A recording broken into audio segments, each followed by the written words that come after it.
அனைவருக்கும் வணக்கம். என் பேர் வெங்கடகிருஷ்ணன். நான் தமிழ்நாடு விளையாட்டு மேம்பாட்டு ஆணையத்தின் விளையாட்டு வீடில் 2 வருஷமாக படிச்சுட்டு இருக்கேன். நான் ஒரு ஹாக்கி பிளேயர். இந்த 2 வருஷத்தில் இன்டர்நேஷ்னல் ஸ்டாண்டர்ட் லெவலில் ஒரு டர்ஃப் விளையாட எங்களுக்கு எப்போதும் ஒரு ஏக்கம் இருக்கும். அதனால் நாங்கள் கிராவல் கோட் மந்தரை தான் எப்போதும் ப்ராக்டிஸ் பண்ணிகிட்டு இருப்போம்.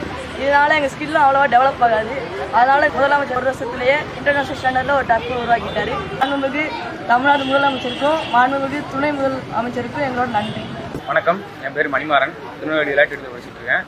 எங்கள் ஹாக்கி டர்ஃப் முன்னாடி இருந்தது ரொம்ப இதாக இருந்துச்சு. நாங்கள் ஆடைக்கு ரொம்ப கஷ்டப்பட்டு இருந்தோம். முன்னாடி வெளியே எங்கேயும் மேட்சஸ் போனால் கூட எங்களுக்கு கொஞ்சம் அதை ஃபேஸ் பண்ண கொஞ்சம் கஷ்டமாக இருந்துச்சு. இப்போ நம்ம மாண்பு முதலமைச்சர் மற்றும் துணை முதலமைச்சர் அவங்களாம் சேர்ந்து இப்போ டர்ஃப் மறுமலர்ச்சி பண்ணி எங்களுக்கு தந்துருக்காங்க. அவங்க நேஷனல் லெவல் நல்லா ஸ்கில் இம்ப்ரூவ் பண்ணதுக்கு, நல்ல ஒரு லெவலில் விளாடுறதுக்கு, நல்லா வெளியே போய் நல்லா அடுத்த லெவலில் நம்ம கேம் இம்ப்ரூவ் பண்ணிருக்காங்க. இப்போ டர்ஃப் இன்டர்நேஷனல் மேட்சஸ்லாம் அந்த டர்ஃப் சிந்தட்டிக் டர்ஃப்னால இருக்குது. நல்ல ஸ்பீட் இம்ப்ரூவிங், ஃபிட்னஸ் எல்லாமே இருக்குன்னா டர்ஃப் விளாண்டு அப்போ தான் விளாட முடியும். டர்ஃப் நல்லா ஸ்கில் என்னென்ன ஸ்கில் கற்றுக்கலாமோ இப்போ புதுசாக போட்டனால நிறைய ஸ்கில் கற்றுக்கிட முடியுது.